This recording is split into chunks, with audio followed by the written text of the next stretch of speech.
안녕하세요. 반갑습니다. 오늘 저는 여러분들과 우리 사랑하는 대한민국의 인구 문제에 대한 이야기를 한번 해보려고 합니다. 인구 문제 관심 요즘 굉장히 많죠. 핫 이슈인 것 같아요. 어디를 가도 인구 문제를 이야기를 하고 걱정을 함께 하니까 아마 대한민국 모든 국민이 관심 가지면 또 해결할 수 있지 않을까라는 생각도 하면서 한번 접근해 보겠습니다. 이 시대에 우리들의 모습은 어떠한가를 한번 살펴보면 사실은 그렇게 썩 밝은 것 같지는 않습니다. 일단 청년 세대들의 어떤 부분을 한번 살펴보면요. 연애, 결혼, 출산 이 세 가지를 포기하는 세대다. 를 넘어서 요즘은 N포 세대라 그래요. 내 집 마련도, 인간관계도, 꿈도, 희망도 그런 걸 다 포기하면 도대체 뭘 하고 사느냐. 이 청년 세대의 어떤 N포 세대라는 이야기를 들으면 참 가슴이 많이 아픕니다. 그리고 2030년이 되면은 2명 중에서 1명은 나홀로족이 된다.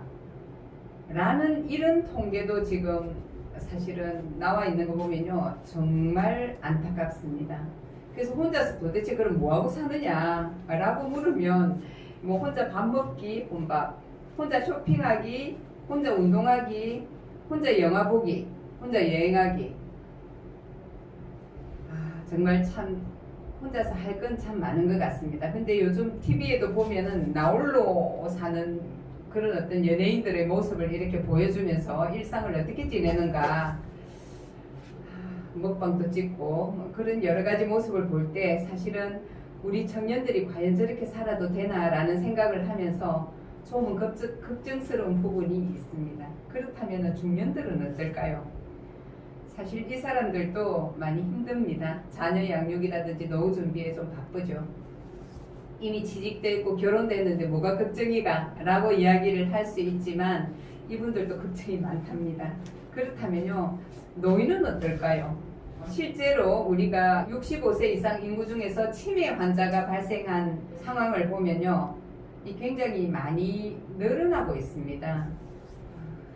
이 부분에 대해서 우리도 누구도 사실 벗어날 수 없는 부분이기 때문에 참 걱정이 많이 되는 부분인데, 축복받지 못한 100세 시대라고 이야기를 합니다. 근데 제가 어제 TV를 보니까요, 요즘 120세 시대 이렇게 이야기를 하더라고요. 근데 누구한테 물어봐도 120세까지 살고 싶다라고 하는 사람은 별로 없을 것 같다는 생각이 드는데, 그때까지 정말 건강하게 지내면 뭐가 걱정이겠습니까? 얼마든지 좋은 세상을 보고 살아야죠. 근데 건강하지 못하다면 그게 정말 걱정이 아닌가라는 생각이 듭니다. 자, 우리 인구 대체 출산율이라고 둘이 결혼해서 2.1명, 2명을 낳으면 인구가 그대로 유지가 되겠죠. 그걸 인구 대체 출산율이라고 합니다. 근데 우리나라 합계 출산율이라는 것은 한 여성이 태어나서 평생 동안 낳는 아이 수를 이야기를 하는데요. 몇 명이나 될까? 보니까 어느 날부터 1983년부터 2명 이하로 내려갔습니다.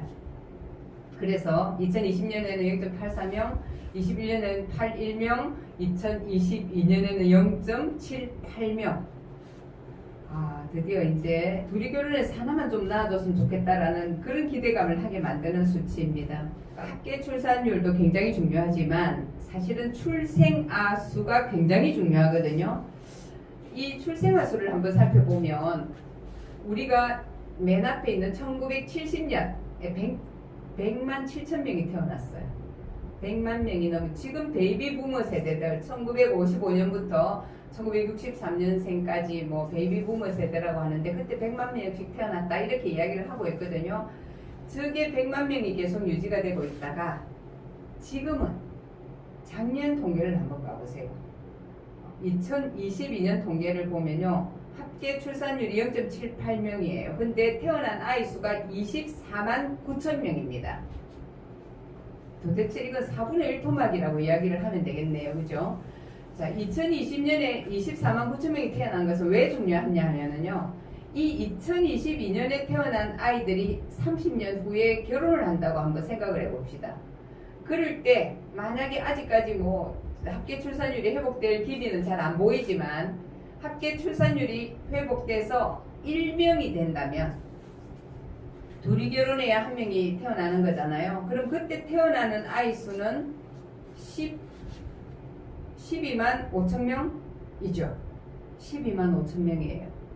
그럼 12만 5천 명 이 아이들이 나중에 결혼하는 30년 후라고 해봤자 2080년 정도밖에 안 돼요.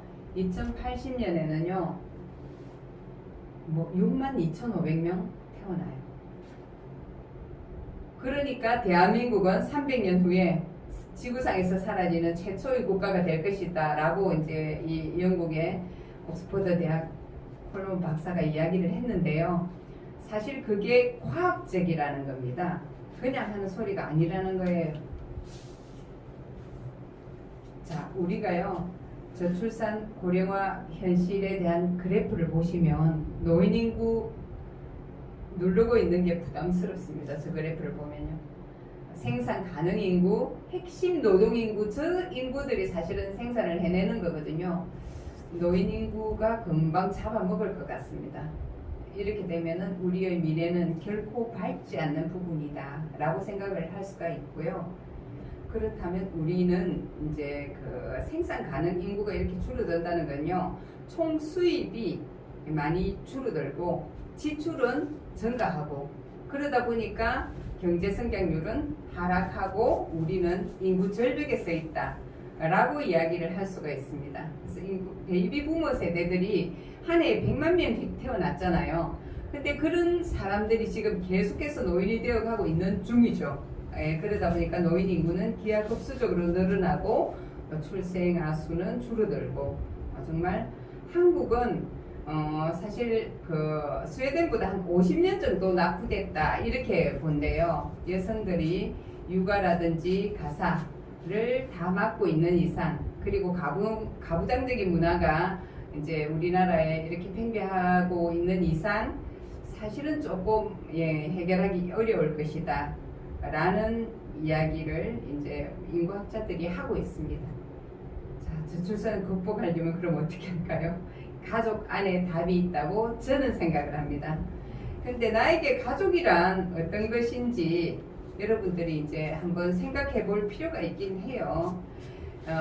우리나라가 뭐 이렇게 저출산이 된 데는 굉장히 큰 여러 가지 정책들의 문제가 있었어요. 그리고 또 교육비라든지 육아 양육비라든지 이런 부담들이 굉장히 많이 우리 생계에서 좀 부담을 주고 있는 부분, 그리고 또 실제로 지금 그 맞벌이 하는 비율이 한 50% 정도가 되는데요.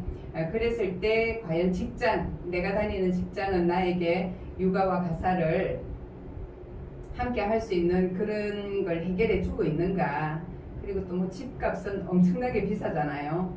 그리고 또 독신을 선호하는 사람 수가 조금은 증가하는 것 같아요. 또 하나는요, 나이가 많이 들어서 아이를 낳는 부분입니다. 뭐 요즘 난자도 이제 보관했다가 나중에 녹여서 쓸 수 있도록 하는 것을 국가 정책적으로 이야기를 할 만큼 정말 심각한 부분이 아닌가, 만혼이라는 것은, 그런 생각이 듭니다. 그리고 자녀에 대한 어떤 가치관 변화가 굉장히 크겠죠. 옛날에 우리 부모님들은 자녀를 낳는 것을 보험이라고 생각을 했어요. 근데 지금 자녀가 보험이라고 생각하시는 분은 아마 좀 드물지 않을까. 근데 그러면 왜 그 아이가 나에게 필요할까요? 나에게 많은 그 돈 이상의 행복을 주기 때문에 그렇지 않을까라고 저는 생각을 합니다. 자, 우리가 이제 그 여러 가지 가족 정책을 국가에서 펼치고 있는데요. 미혼모도 증가하고 동거도 증가하고 있죠. 근데 그런 데 대해서 거기서 낳은 아이들을 우리가 과연 국가에서 어떻게 관리를 해야 될까. 그 다음에 자녀는 실제로 비용이다 라고 생각을 하는 거죠. 수익이 아니라. 옛날에 농경시대에는 애를 하나 낳으면은 일꾼이 증가하는 거잖아요. 그래서 그것은 어떤 그 생산이다 라고 생각을 했는데, 지금은 애 하나 키우는데 뭐 몇 억씩 들어간다고 하니까 그게 아마 비용으로 이제 계산을 하면은 많이 이제 우리가 계산이 안 나오죠, 실제로. 그 다음에 내가 양육 비용도 많이 들고 일가정 양립도 곤란하고 시간이라든지 노력을 많이 들이는데 거기에 대한 우리 어떤 효과는 좀 잘 없다. 그럼에도 불구하고 우리 가족은 이 맞벌이 부부의 가사 노동 시간 보면 여성과 남성 너무 비교되잖아요.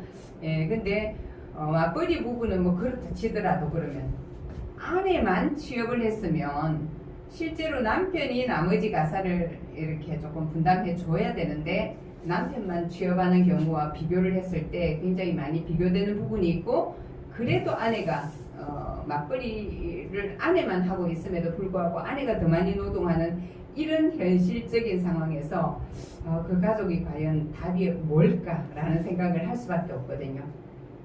나에게 만약에 독박 육아가 다가온다면, 그리고 독박 가사를 나 혼자 해야 된다면 글쎄요, 누구든지 그걸 책임지고 싶어 하는 사람은 없을 것 같습니다. 그러다 보니까 내가 결혼을 하더라도 애 안 낳고 그냥 버는 돈 갖고 잘 먹고 잘 살겠다 라고 하는 딩크족들이 많이 나타나고, 난 결혼하지 않겠다 라는 비혼주의들도 굉장히 많이 나오고 있는 것 같습니다. 사실 비혼을 선택한 굉장히 큰 이유를 한번 물어봤는데요. 뭐 나만을 위해서 집중하는 삶을 살고 싶다. 그러니까 나를 위해서 살고 싶다. 결혼, 육아 뭐 이런 거 부담스럽다, 싫다. 그리고 지금 현재 내 삶은 충분히 만족한다. 그리고 또 옆에 사람들도 결혼해본 사람들은 하지 말라고 한다. 실제로 제가 만난 부모들이 자식들에게 결혼하지 마라 라고 이야기하는 사람들도 좀 많이 있는 것 같습니다. 그런 부분들을 이제 이렇게 비혼을 선택하는 이유가 됐는데, 실제로 그러면 애 만약에 낳는다면 뭐가 고민되는가 라고 물었을 때 양육 비용이라고 남성들은 대답을 가장 많이 하고요. 여성들은 육아에 들어가는 시간과 노력 때문에 내가 애를 낳고 싶지 않다 라고 이야기를 합니다. 사교육비도 물론 부담스럽고. 근데 이런 그래프를 보시면요, 남성들은 좀 더 경제적인 부분에 지중해서 내가 애를 낳으면 경제적으로 많이 부담스럽기 때문에 이 일을 하기가, 애를 낳고 키우기가 힘들다 하고, 여성들은 나의 발전에 좀 더 걸림이 된다라는 생각들을 더 많이 하는 것 같아요. 남성들은 경제 문제, 여성들은 육아와 집착 같은 부분이죠. 실제로 우리나라 여성이 대학 진학률이 더 높아요. 여성은 한 73%, 남성은 68% 정도가 되거든요. 그러면 여성들이 더 고학력이라는 이야기죠. 그러다 보니까 사회적 지위가 굉장히 높아져야 되잖아요. 그렇게 높아짐에 따라서, 그리고 또 여성이 경제활동에 많이 참가하다가 보니까 오히려 경제활동에 참여하다 보면 수입이 늘어나고 소비와 생산에 조금 기여하는 부분이 있잖아요. 그 여성도 자기의 정체성을 찾겠다라는 그런 문화가 이제 팽배해진다고 볼 수 있죠. 그러다 보니까 더욱더 가족 내에서 양성평등을 확립하는 것은 필수 조건이 아닌가라고 생각이 됩니다. 결혼이라든지 출산에 만약에 불이익이 없고 우리 태어나는 모든 아이들이 우대를 받는 나라가 된다면 아이를 낳을 수 있겠죠.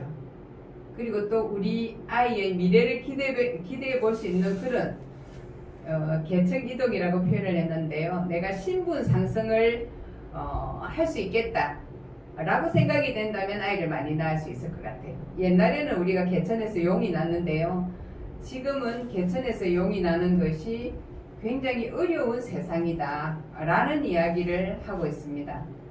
사실 참 그런 이야기는 조금 암담한데, 우리 사회가 그러한 사회여야 좀 더 살만한 나라다 라고 이야기를 할 수 있는 것 같습니다. 그 다음에 가족으로서 이제 어떤 돌봄이라든지 뭐 이런 것들에 매이지 않고 활동할 수 있고, 그 다음에 그런 교육 같은, 그러니까 우리가 아이들이 태어나서 내가 받을 수 있는 만큼의 교육은 국가가 책임을 져준다면 그러면 좋지 않을까라는 기대를 해본다는 거죠. 그러니까 뭐 우리 가족 중에서 누군가가 치매에 걸렸다든지 아니면은 보살핌을 받아야 되는 그래서 가족이 함께 돌보아야 되는 사람이 있다면 그 사람을 위해서 우리 모든 가족들이 힘들어지는 것은 너무 부담스럽다. 국가가 좀 책임져 주라. 라는 이야기가 될 수 있겠죠. 그 다음에 일자리라든지 주거안정 같은 것들이 나라에서 보장된다면 우리가 미래를 좀 꾸며볼 수도 있지 않을까. 그리고 또 한 가지는 일이라든지 생활에서 균형을 이루고 성평등한 정책을 좀 통해서 여성들이 기쁘게 일할 수 있는 그런 나라가 되어야 되지 않을까. 그렇게 해야지 우리가 이 함께 살아가는 대한민국을 만들고 애도 많이 낳고 이렇게 할 수 있지 않을까라는 생각이 들고요. 실제로 정부도 패러다임을 많이 전환을 해서 육아휴직 활성화를 위한 다양한 정책을 많이 내세웠어요. 노르웨이 같은 경우는 우리가 출산율이 한 1.96명 정도 되는데 여성들 80%가 취업을 했거든요. 80%가 취업을 했는데도 출산율이 1.98명 합계 출산율이 그 정도 된다는 것은 실제로 국가가 이 아이를 돌봄에 있어서 적극 개입해서 다 해준다라고 생각을 할 수가 있거든요. 그리고 육아휴직을 한 1년 정도 주는데 그 남성들이 그러니까 90주 정도의 육아휴직을 준대요. 노르웨이에서는. 유급 그러니까 월급을 그대로 100%다 받는 휴직이에요. 그게. 그랬는데 남성들이 10주는 반드시 해야 된다라는 게 들어있어요. 그러면 남성도 육아휴직을 하지 않으면은 그 돈도 받지 못하고 이렇기 때문에 당연히 육아휴직을 해야 되겠죠. 그럼 함께 돌볼 수 있는 그런 가족 문화가 만들어지지 않느냐라고 생각할 수 있거든요. 그러다 보니까 우리 이제 나라에서도 실제로 그렇게까지는 이렇게 만들지는 못하지만 육아휴직 제도를 좀 많이 개선한 것 같습니다. 그리고 가족 친화 경영 혁신 이렇게 해가지고 가족 친화 경영을 하는 기업에 인센티브를 주고 있고 국가가 이제 돌봄을 좀 책임지려고 여러 가지 다양한 정책을 많이 펼치고 노인 정책도 많이 내놓고 있는 것 같습니다. 그리고 출산 인프라를 구축하기 위해서 노력하고 있고 교육 개혁은 이제 늘 신경 쓰는 부분인 것 같습니다. 사교육비가 많이 들어가고 이런 것들이 우리가 육아에 있어서 부담을 주는 부분이라 거기에 대한 어떤 정책 그다음에 일생활 균형을 이룰 수 있게 이제 많은 제도를 마련하고 가장 중요한 우리나라 집값 너무 비싸잖아요. 그래서 주거의 공공성을 확보하고 청년주택을 좀 더 많이 만드는 그런 쪽에도 우리가 이제 어떤 정부에서 정책을 내놓는 것 같습니다. 근데 실제로 청년주택에 청년들이 입소를 많이 하지 않는다라는 이야기를 하는데 이 평수가 너무 작아서 그렇다 이런 이야기도 있거든요. 그래서 아마 우리 정부도 그 어떤 수적인 부분에서 이렇게 늘려갈 것이 아니라 실제로 그 소비자들이 만족할 수 있는 그런 정책을 좀 내놔야 된다라는 생각이 듭니다. 그 다음에 가족도 역시 마찬가지로 양성평등한 가족 문화를 만들어야 될 것입니다. 아빠 육아휴직 아까 얘기했듯이 노르웨이처럼 그렇게 법적으로 정하는 부분이 아니라 하더라도 육아휴직이 조금 더 활성화되는 그런 사회 분위기가 만들어져야 될 것 같아요. 그리고 조부모가 육아 지원을 저는 좀 했으면 좋겠다라고 생각을 하는데 요즘은 네가 키워라 라면서 육아 지원에 대해서 조금 손을 놓고 있는 부분이 없지 않은데 그래도 주변에서 조금 지지를 해주면 좀 낫지 않을까라는 생각이 들거든요. 가족 사랑의 어떤 양성평등 가족 문화가 제일 중요한 것 같은데 그 가운데 있는 것이 커뮤니케이션입니다. 너무 힘들어도 힘든 걸 좀 알아주고 서로 이렇게 격려해주고 이렇게 사랑이 넘쳐간다면 양성평등한 가족 문화가 만들어지고 서로를 좀 따뜻하게 이해하는 그런 분위기가 되지 않을까라는 생각이 듭니다. 네, 그 다음에는 기업인데요. 기업 이제 아까 얘기를 했듯이 그 맞벌이 가구가 거의 50% 정도가 되고 여성 취업률이 굉장히 높아요.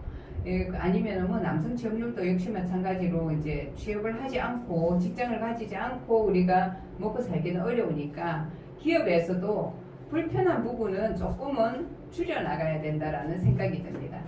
육아휴직을 조금 활성화해주고 육아휴직을 뭐 자꾸 쓰고 아니면 자기 찾을 거 찾아 먹는 사람 책상 나중에 없어진다라는 이야기도 우리가 하고 있잖아요. 그러니까 그런 것이 아니라 휴가도 제대로 좀 다 찾아 먹을 수 있게 분위기를 만들어주는 것이 중요하지 않을까. 그리고 직장인들에게 질문을 이렇게 했는데 요즘 세대들은요 회식하는 거 굉장히 싫어한대요. 우리가 뭐 옛날에는 어땠어요? 나 때는 하는 이야기이기도 하지만 회식 많이 했잖아요. 그리고 또 뭐 거기에서 빠진다든지 이런 게 조금 있을 수 없는 이야기였거든요. 근데 지금은 제가 오늘은 아이를 데리러 가는 당번이기 때문에 저는 회식에 참여하지 못하겠습니다 라고 당당하게 이야기할 수 있고 그런 것들이 그 직원에게 전혀 불이익이 가지 않는 그런 분위기는 굉장히 중요한 것 같다는 생각이 듭니다.